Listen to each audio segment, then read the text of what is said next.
If you have a cell phone, turn it off or on to vibrate. I'm going to take things a little out of order today. Again, we've got a lot of conflicting committees going on, and I'd like to recognize the Chairman of Transportation, Chairman Roberts, who has a bill for consideration on the committee, not a first reader, but a second reader up for consideration. Chairman Roberts, we recognize you to present to the committee House Bill 1028, please, sir. Is it okay if I stay here, Mr. Chairman? We just as far away as me as you can get. That's fine. Well, I need a little box to see over down there. I'm so short if I had to stand up, so I thought I may sit here if that's You're okay. almost out of time. You better get started. Well, in that case, I'd like your favorable consideration of House Bill 1028. No. Thank you, Mr. Chairman. House Bill 1028 basically is a bill that's come about after we passed the Forest Land Protection Act of 2008 that was then ratified by the citizens of this state on a referendum. When DOR was writing the rules and regulations, they had it if I transfer or sold land to another individual that was in the covenant and that individual violated the covenant, then they could actually come back on the original landowner for those fines and fees if the transferee could not pay for it. This bill simply corrects that and says that the fine shall be paid by the individual that buys the land. And throughout the rest of the bill, you will see some changes that were made, that was made by the department to just kind of clarify some language. It also talks about that the transition would have to be, of the covenant would be in a bona fide arm's length transaction to make sure that there wasn't anything that was agreed to upon the sale in the first place. Mr. Chairman, that's basically what the bill does. In essence, be glad to try to answer any questions that anyone might have. Any member of the committee have any questions for Chairman Roberts besides me? I know where you sleep at night. This actually is a serious question. I'm looking at page 3 where we're talking about in the event a single contiguous tract is required to have separate covenants under this subsection, the total acreage of that single tract shall be utilized for purpose of determining the 200-acre requirement of this code section. Could you expand on that a little bit? What are we trying to correct there? That seems to me to be new policy. Well, it basically says that if you have a tract that is located in adjoining counties, to use the total acreage of the tract to qualify for the minimum of 200-acre requirements, even though that there are 2 or more covenants may be required. That's what we're... Will the gentleman further yield? I've got another question. 24, who's that? Okay, Representative Black.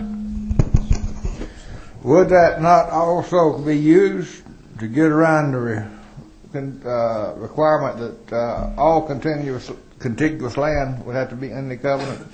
Could that not be used to take a tract of, say, 10,000 acres and chop it up into 200-acre tracts so that they could violate one covenant? No. How would that be prohibited? If you will, let me go back and read right.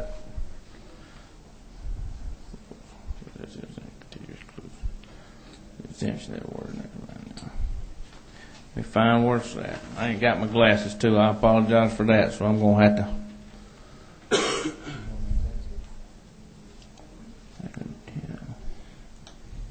The committee's attorney knows Representative Roberts. If you'll let her, you want to let her answer for you? Yes, sir. Signed? Yes, sir. I believe, to answer the question, if you look on page 2, lines 52 to 54, the general rule in here is that it is all together in a covenant. But if it does cross county lines, then you have to enter into the covenant with each county. So each county would have a say in whether that's approved.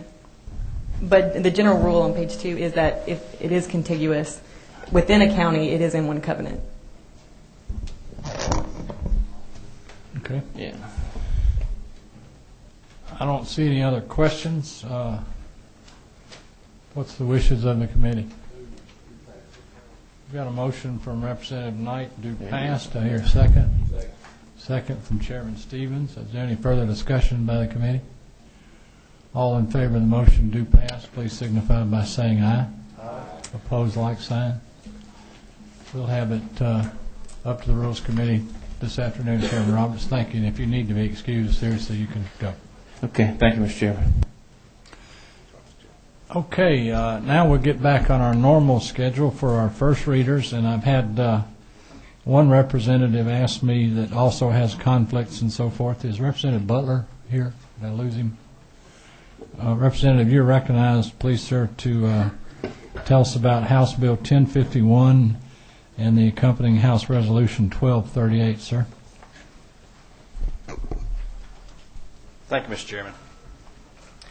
What we have here is basically a host tax for education, and what this would do, it would put to a referendum the possibility for each county in Georgia to add a 1 cent sales tax, a local option sales tax, that would provide an additional homestead exemption for any of your the citizens of those counties that had homestead exemptions. It would fund an additional homestead exemption.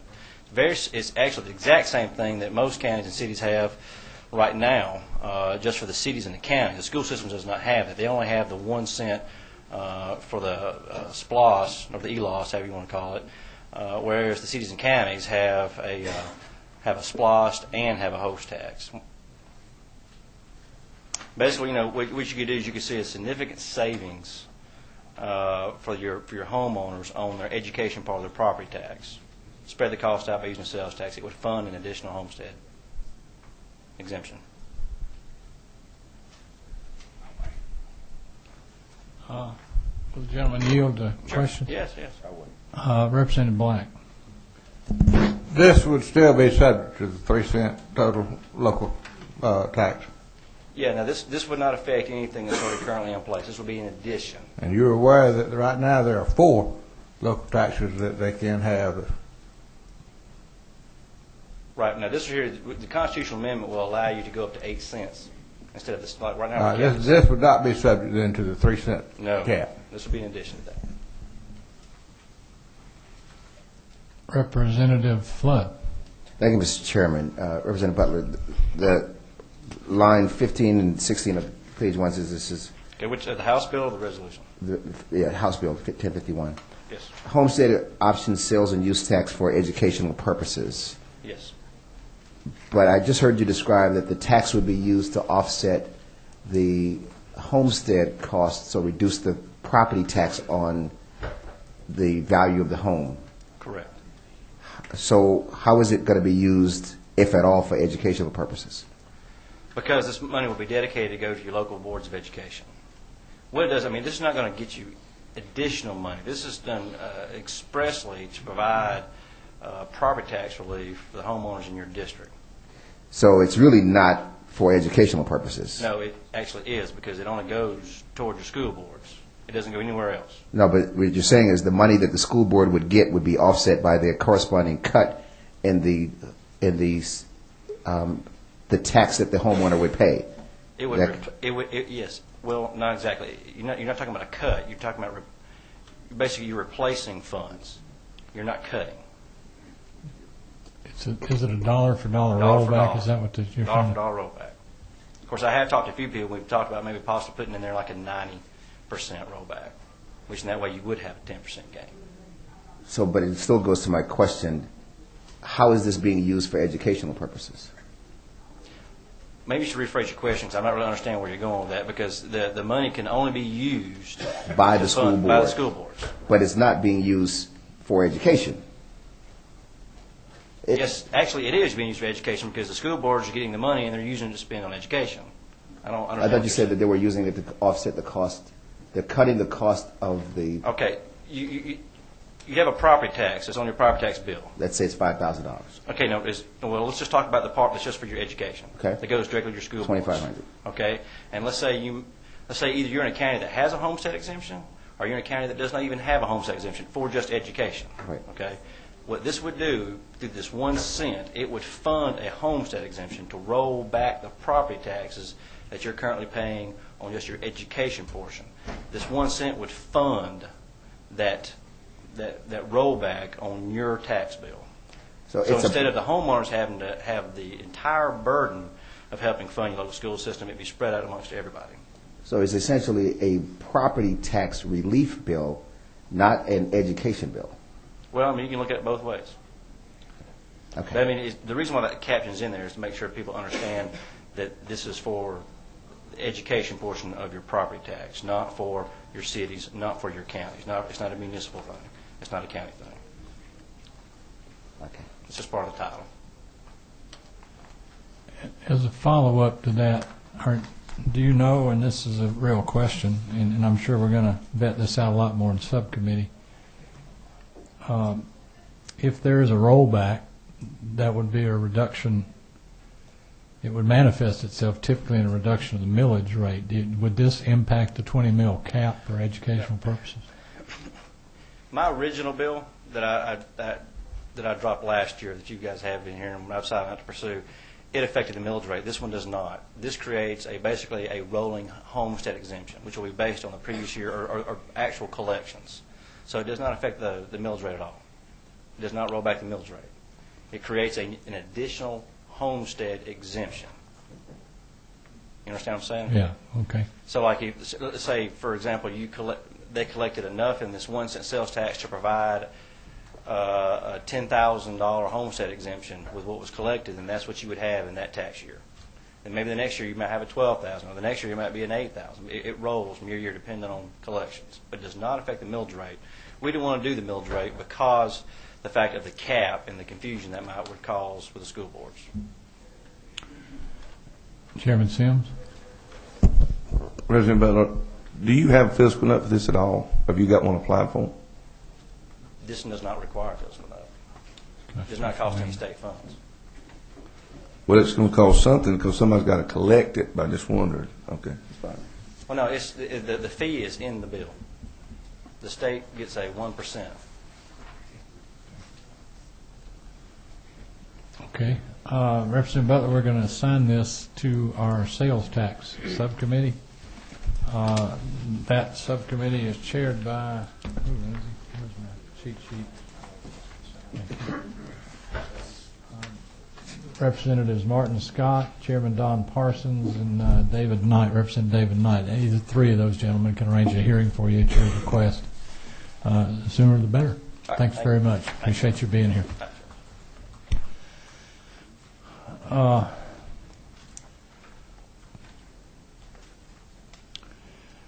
I'm going to go out of order one more time because I've got another conflict, and I noticed that Chairman Willard just came in the room. Ladies and gentlemen of the committee, this will be a second reader for consideration today by the committee, by the full committee.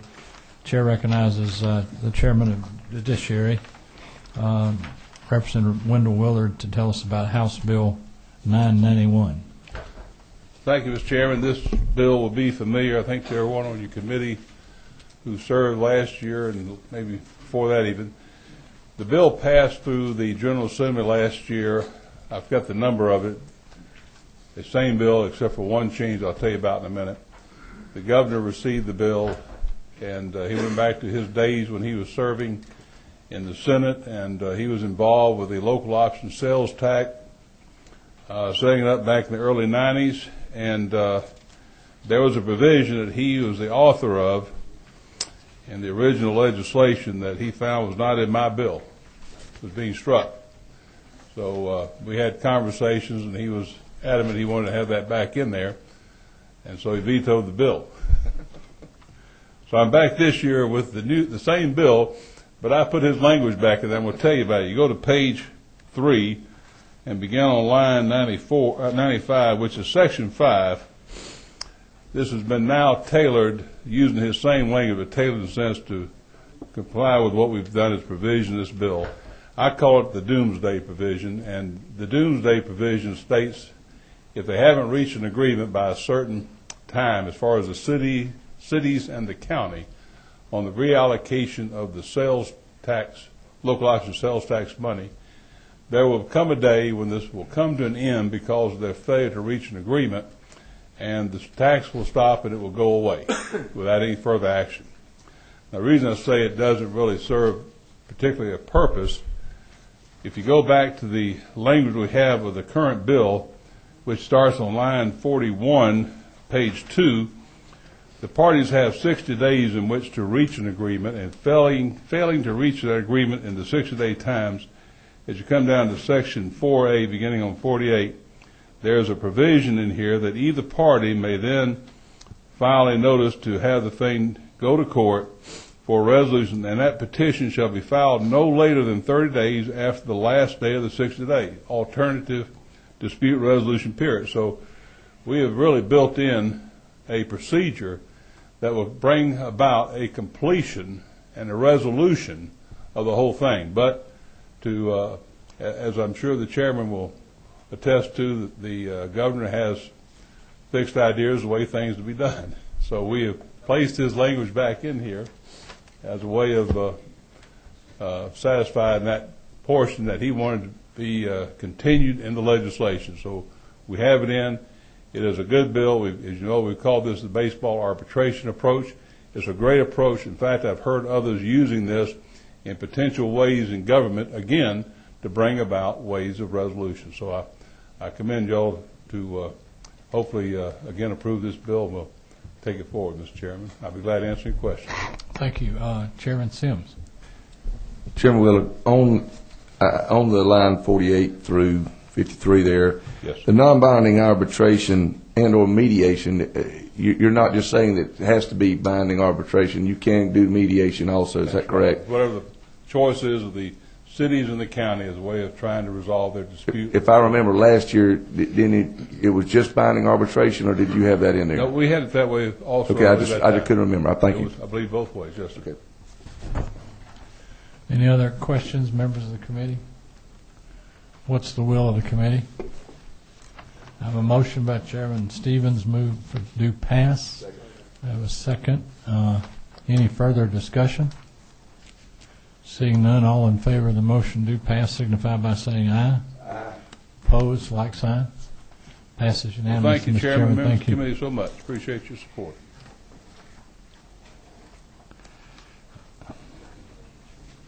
Okay, back to first readers. I see Chairman Wilkerson is with us. We're delighted to have you, sir. Would you come forward and tell us about House Bill 1069, please, sir?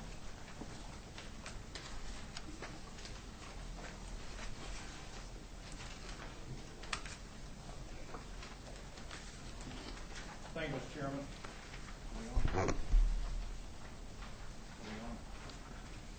It's supposed to be on. You might have to get a little closer to that one, but it's definitely on up Thank here. you, Mr. Chairman, and members of the committee. I have with me Shane Hicks, who's Director of Public Affairs for... Is it working now? There you go. Aha. Appreciate it. Thank you. I have with me Shane Hicks, who is the Director of Public Affairs for GEFA, Georgia Environmental Facilities Authority.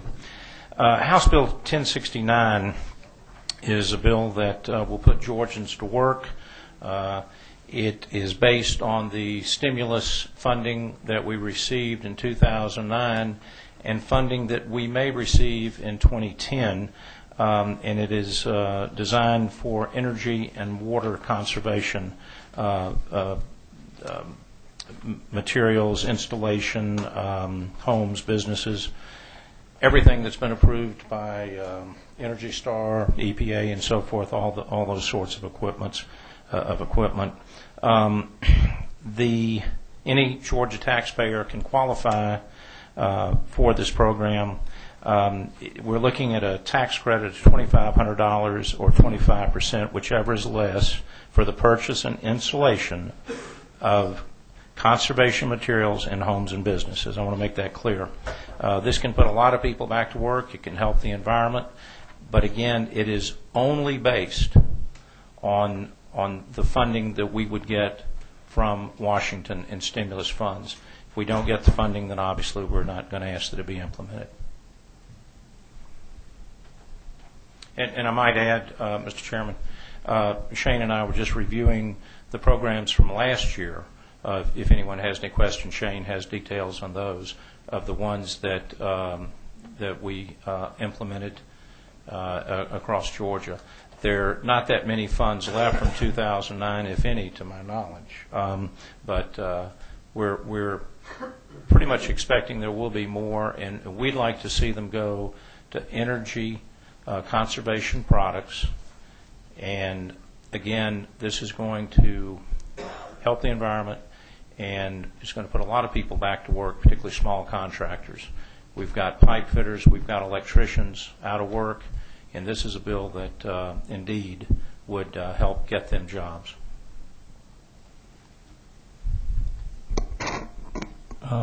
Would the gentleman yield for some questions? Yes, sir. I have one to begin with. You said that it would only be implemented, I guess, with stimulus funds. Was your implication no state funds? That's correct, sir. Could you show me in the bill where it makes that very clear?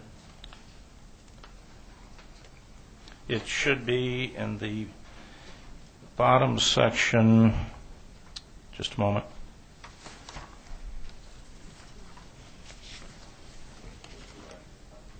Yes, 55, thank you. Credit should be granted under subsection C of this code section only for those taxable years in which, and only to the extent that federal funds granted to the state are made available for purposes of this code section. So lines 54 through 56, Mr. Chairman. Thank you, Mr. Chairman. Representative Flood. Thank you, Mr. Chairman. Along those lines, do you have a sense, Chairman Wilkerson, of how much money you anticipate or we would expect would be available and for what period of time? May I allow Mr. Hicks to answer that? As part of the American Recovery and Reinvestment Act, we received approximately $82.5 million to the state energy program for energy efficiency. We've obligated those funds to projects in the current year, and there's current debate in D.C., potentially a jobs bill that would have additional funding for energy efficiency, and there has been discussions of a second stimulus act at the federal level that may, if that happens, would be able to provide funding for this program should the General Assembly pass this legislation. One further question? Sure. $2,500, I know that's a cap, but that seems like a pretty significant amount of a tax credit against $82 million. I've seen some numbers on these kinds of initiatives before, and it can run into hundreds of millions of dollars in terms of tax credits, even at $500. Would you be open to at least considering lowering the cap so that more people could take advantage of this kind of a credit? President Flood, what we wanted to do was get this before this committee to do exactly that, to work with you all and to work with GFA to come up with what will work and what is the best formula. Again, my goal is energy conservation and getting people back to work, and what you're saying would still do that. So we'd certainly be open to it, of course, and I appreciate the idea. Thank you, Mr. Chairman. All right. Representative Blanton. Thank you, Mr. Chairman. I have a question, Chairman Wilkerson. During the tax holiday, now certainly I'm for creating jobs, but during the tax holiday for energy efficient equipment, would this have the potential for a person to not only get the income tax credit based on the stimulus funds, but also the sales tax credit for the same item? It's a very good point, and I don't know what has happened in the previous year, but I think that's something that we'll certainly look at and follow whatever current code is. Again, whatever is fair and just. Are you saying that you think it would be double dipping, so to speak? Well, I'm sort of looking at it as double dipping, and I'm saying, okay, if this actually happens during the tax credit holiday or tax sales holiday, would it be something that it would be exempt during that particular period, or would that just make things more complicated? I'm making sure that the discussion is there, that there's the possibility if I buy a washing machine, for instance, right, and I get to buy it on a sales tax holiday, then I get an exemption there, and then I turn around and file taxes and get a tax credit for the same item. So I'm just trying to understand this. I do. When we get to subcommittee, I would appreciate working through that to see what we've done in the past, because we did do this last year. It's an excellent question, and thank you. Thank you, Mr. Chairman. It sure is. Chairman Scott. Yes, sir. Thank you, Mr. Chairman. And we don't have to answer this right now, but something I would like to know in subcommittee is, if there was a clawback of the federal funds and we had issued the tax credits, making sure that we didn't end up on the losing end of that, if that makes sense. If you could just check on that, and we can handle it in subcommittee. Again, this has been one of those things that and as I said from the well the other day when asking many of you to sign and co-sponsor this with me, I want to have this in place if we do have these funds so that we don't miss out. And that has been my main goal, to have it in place. Again, if we don't get the funds, and obviously the state's not going to have the extra funds, then it can't go forward. But this is in place in the event that these additional funds come about, and in case GFA does find additional funds remaining from 2009. I don't think there are any left, but you never know. So that we're just trying to be prepared. I think I have one last question. Yes, sir. Represented Knight. Mr. Chairman, just a little clarification. I want to make sure I'm understanding this. When the $80 million comes down, goes into the General Assembly, into the general fund, right? It's actually restricted to GFA. These are federal dollars. Right. As it doesn't go, these are federal Right. dollars. But all right, so GFA, how is this money? Where is this money actually getting? Whose pocket is it getting into? For the $82.5 million, approximately $63 million of that is going to state facility retrofit projects to improve our HVAC systems, our lighting systems, to save energy at the state level. $4.5 million was obligated to the clean energy property rebate, which actually came about due to House Bill 473 that the legislature passed last year. And then last week we announced competitive grants for the private sector in energy efficiency, renewable energy, and solar projects, energy efficiency projects of about $10 million. And then we have approximately $1.1 million that's going to go to energy assurance to make sure our energy systems in the state of Georgia are up to par in case of natural or man-made disasters that hopefully won't happen, but if they do, we'd be prepared for those. So in essence, we're getting the money from the feds. We're paying for the energy efficiency, and then on top of that, we're giving a credit back to. I'm trying to understand the credit part of this compared back to the funds. We're actually paying for the work. No, we're talking about what we're talking about is if you wanted to put a new air conditioning system into your home, more energy efficient and so forth, and that you would get a tax credit for doing that, and it would be paid for by these funds, these federal funds. Okay. So I'm not going to pay, the electrical folks or the HVAC folks. You are, but then you apply and you get a tax credit. All right. Thank you. And frankly, Representative Knight, that was one reason we were looking at a larger number, is Representative Flood was noticing, to try to get people to do some of these larger projects. But again, we're open to finding the best way to do this. Thank you. Thank you. Thank you, Mr. Chairman. That was a great presentation, and we look forward to more spirited debate and adding other good ideas to the we bill. Appreciate we think Mr. that. Chairman, very much the ideas, because this is a frame. Good, and that's going to be in our income tax subcommittee. That's chaired by Chairman James Mills, Alan Peake, or David Knight. So either of those three gentlemen can arrange a hearing for you to get that process started on that. Great. Thank you, Mr. Chairman, members of the committee. Thank you. Appreciate it.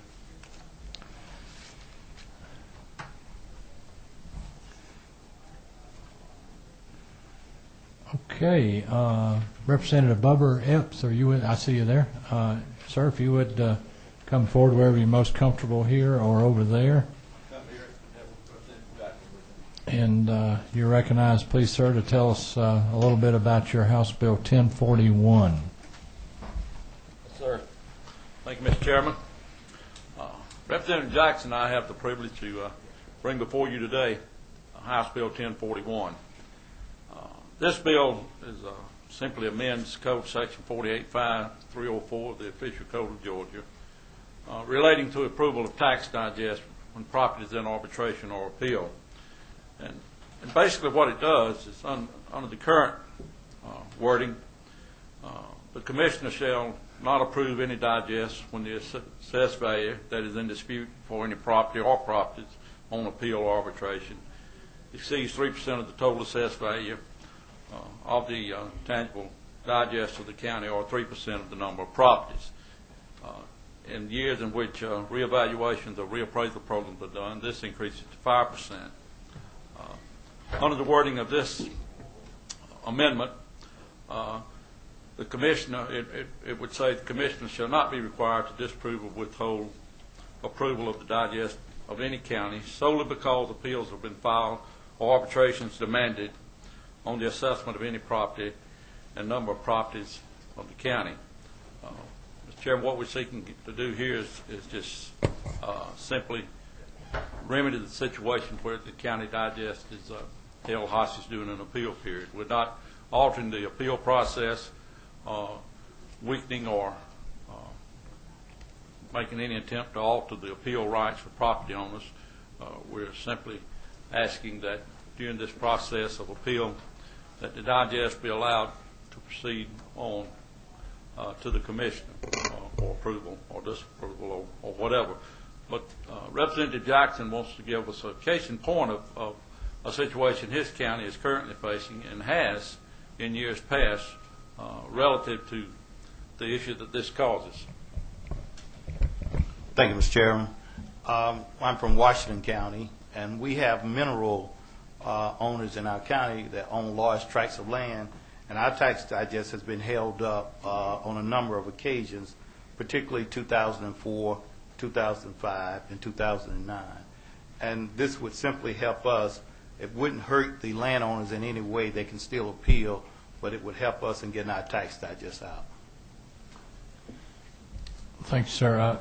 My recollection, I believe I spoke with you, Representative, there are probably many counties, rural counties mainly around Georgia, to where one or two taxpayers might constitute more than 3%, and that's part of what the problem you're trying to solve here, isn't it? Exactly correct, Chairman. Representative Glanton has a question. You may have just touched on my point, Mr. Chairman. Thank you.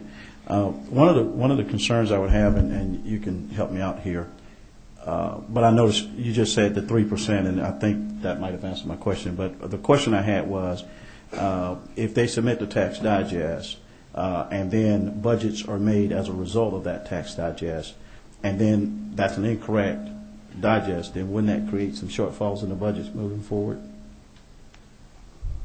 You mean in an attempt to resolve the... Well, while these appeals are still out there, and you're submitting the digest based on what should be there, and let's say that number ends up being considerably a lower number, then now you've got a budget shortfall created. So how do you plug the holes in that budget? You know, during the appeals, they are taxed at 85%, those under appeal, of their taxable value, or their tax due. So this would just involve those cases under appeal that would be taxed on a proportionate percentage while the appeal is being heard. Okay. One last question. Have you talked to the folks at the Association of County Commissioners about this? Have you received their support on this issue? We received their support. They helped us on the draft. Okay. Thank you, sir. We'll be assigning this to our ad valorem subcommittee. That would be Chairmans Alan Peak, Roger Williams, or David Knight, are all co-chairs. Any of those three gentlemen can arrange a hearing for you at your earliest convenience. Thank you, sir. Thank you both very much. All right, I'll tell you what I'm going to do. We've got 4 propositions for first reader by Representative Flood, so I'm going to let you do 2 of them and then give you a break in between where you get your breath, and I'll call on somebody else and let you do your other 2. So you choose the first 2 you want to talk to us about, Representative Flood, out of House Bill 1065, 66, 67, or 68. Mr. Chairman, if you would indulge me, they're really very closely related. I can get through all four of them in a matter of... I'd be delighted to. Go right ahead. Thank you very much. I'll take them slightly out of order, and I'll start with 1065. 1065, 67, and 68 essentially attempt to do the same thing, which is to try to find some help for the current budget shortfall. And it simply requests that any tax credit or tax exemptions that are currently in place be reduced by 15%. So House Bill 1065 essentially requests that any sales tax exemption sales and use tax exemption that we've implemented since 2007 be reduced by 15% for a period of 2 years. Sales and use tax exemption for 2 years reduced by 15%.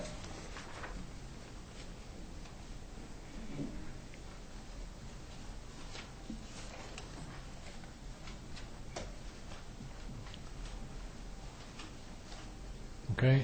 You want to yield for questions bill by bill? Yes, sir. That's fine. Representative Scott. Just real quick on all of these, if you could tell us the revenue impact, I think it would help us. Great question, Chairman Scott. The fiscal notes have not been received yet, so I can't tell you the impact. But this is a revenue positive impact as opposed to a revenue negative revenue impact. Representative Knight. Yes. Representative Flood, when we're talking about an exemption, specifically like a product exemption or something that is exempt from sales tax based on what it is, how do you reduce it 15% if it's a per item basis or it's on a per purchase basis? If I understand your question correctly, what would need to happen is we would have to reduce the amount of exemption based on a transactional basis as opposed to on an aggregate basis. So, as an example, if we have a sales tax exemption on the use of materials used in the construction of an aquarium, and that sales tax is at 4%, we'd have to reduce that 4% by 15%. By 15 percentage points. So they wouldn't get the entire 4% sales tax exemption.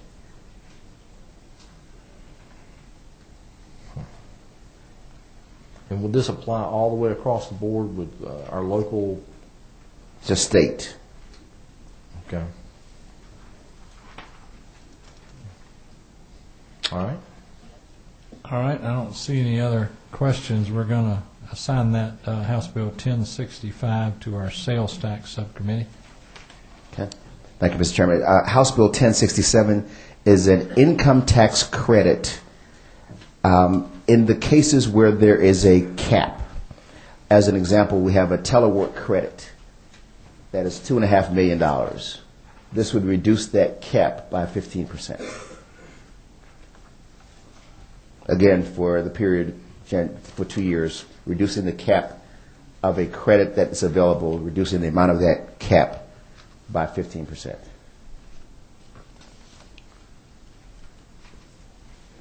Tell us which bill number you're talking 1067, I'm sorry, House Bill 1067. Oh, okay.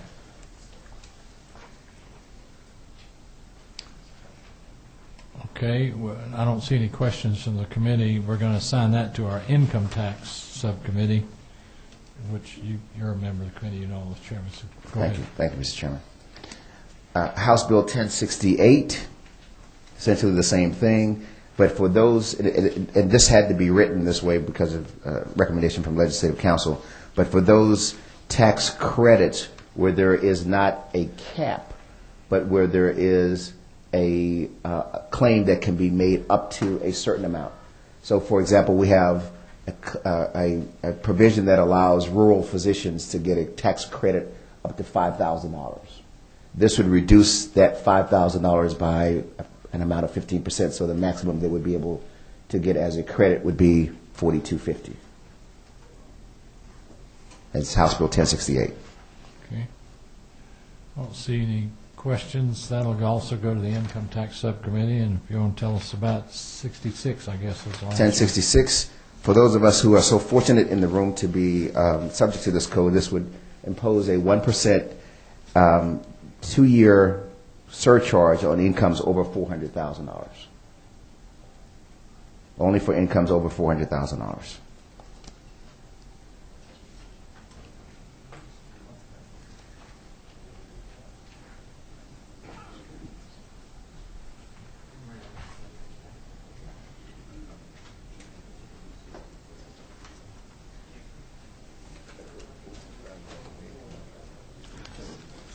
Okay. That's also going to go to our Income Tax Subcommittee. Thank you, Representative Flood. Thank you, Mr. Chairman. Chairman Stevens, certainly not last and least. I think you have two bills for first readers. Tell us about 1049, if you would.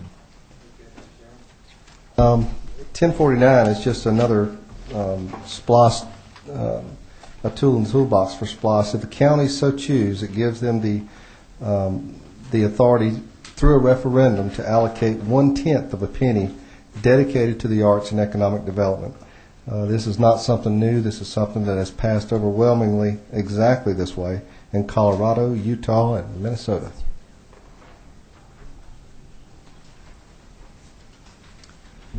I don't see any questions. We're going to assign that to our Sales Tax Subcommittee.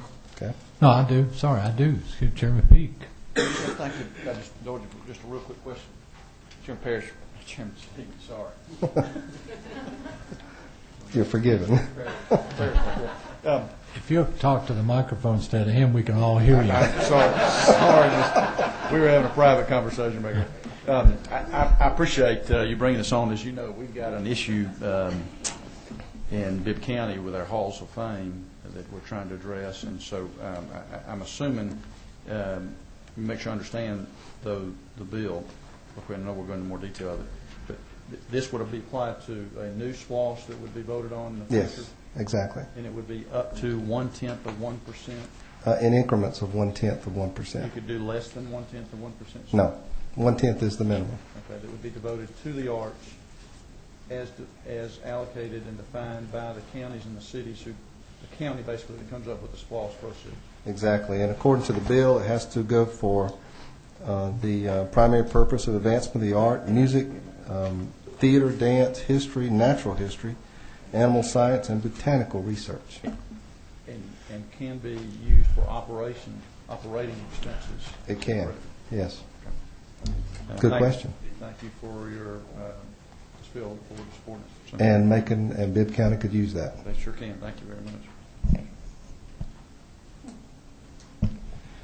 Did y'all enjoy your little private conversation? Yes, sir, Mr. Chairman. That was Yes, thank you, Mr. Chairman. Chairman Sims. I'll waive. You waive. Okay, we're going to assign that where y'all can talk again to our Sales Tax Subcommittee. Now, Chairman Stevens, you're recognized to tell us about House Bill 1060 and anything else you want to tell us about one of the great success stories in this state, our ports down there in Savannah. Thank you, Mr. Chairman, very much. And I do have a representative from the Georgia ports here. We have three major economic drivers in this state, one being the airport, one being the Congress Center, and of course the 300,000 jobs down ported in Savannah, but has of course reaching effects all over the state. What this does, because they have grown so much and has an economic impact of about twice our state budget, this bill just gives them more latitude, moves them out from under their bonding mechanism from having to be backed by the building authority and moves them over to the GSFIC, the Georgia State Financing and Investment Corporation, and gives them more latitude, especially in light of the problems we've had with the banking industry recently. There's been some essentially banking collapse, and as large as they are, and the backing of such banks on things that are outside of their normal bonding activities, this allows them, as other authorities have that latitude, to use their entire business activity to bond. And it should give them a better bond rating and bringing a better return back to us, the taxpayers of the state of Georgia. I certainly commend the gentleman on bringing this, and anything we can do to support that vital ports is what we want to certainly do. And they're self-sufficient. They rarely ever require, to my knowledge, any state money, which is just incredible. And if I may add, Mr. Chairman, whenever they do require state money through the bonding, it's 100% always paid back. It's a pretty amazing story. We're going to assign that to our public policy, public finance and policy subcommittee, and I look forward to that legislation moving forward very quickly. Thank you, Chairman Stevens. Thank you, Mr. Chairman. I'm going to turn the chair over to Chairman Sims, and has to be recognized to present House Bill 963. Mr. Chairman, if you will, bring us House Bill 963. It had a due pass from the ad valorem subcommittee. Thank you, Mr. Chairman. House Bill 963 is an ad valorem technical corrections bill, is what I've called it generally. Section 1 deals with the fact it's permissive now to use digital signatures so that people who choose to do so can file their real and personal property tax returns electronically. Heretofore, the code section 48515 required that real property returns be submitted in person or by mail, thus technically eliminating electronic filing. So this just corrects an inconsistency in the code. Obviously, we want to encourage as convenient and as less expensive of compliance on our citizens as we possibly can. So this section 1 would simply allow electronic filing of real property returns, and they're typically less error-ridden as well. Section 2 is to clarify some ambiguities in 48552 dealing with homestead exemption for people 62 and over in the eligibility requirements. There was an amendment passed some years ago that made it ambiguous for the counties to deal with that exemption. It's for people with an income of less than $10,000. But it's been interpreted in two different ways in various counties. Some counties have ascertained the income of the applicant, spouse, and all other residents in the property. This code section simply clarifies that the applicant and spouse, their income only will be considered. And it also clarifies that we're talking about their net and not gross income. I'll be happy to yield any questions. Any questions, members of the committee? I see none. We have a move and a second. All in favor of the motion? All opposed? It passes on. You can take this on the rules. Thank you. Thank you, Mr. Chairman. I just want to say this in conclusion of this meeting. Everybody here can certainly see the volume that we now have in this committee. We also have the 20-day rule to deal with, and I just want to encourage all the subcommittee chairs, most of which a lot of you are here with us today, to get on with the hearing process as expeditiously as you possibly can. I realize you all have many other responsibilities in this General Assembly and lots of other things you have to do. The work days are long, but I just want to kind of caution everybody. I'm not sure, I don't have a count of the bills, Lindsay or Chuck, but I know it's a lot, and we have a good reputation of thoroughly vetting all the legislation that comes through here, so there are a lot of hours in front of us. And please let me know if I can help you with meeting rooms or meeting times or anything you need to do your jobs as subcommittee chairman and members of those subcommittees. It's vital to this process, and I count on you pretty heavily. I count on your wisdom, and I count on your hard work. So we've got a lot of that in front of us. Please let us know, Lindsay or I or Chuck Sims, our vice chairman here, what we can do to help facilitate that process. Does anyone have any business to bring before the committee before we adjourn? Thank you all for your attendance and your commitment. We stand adjourned.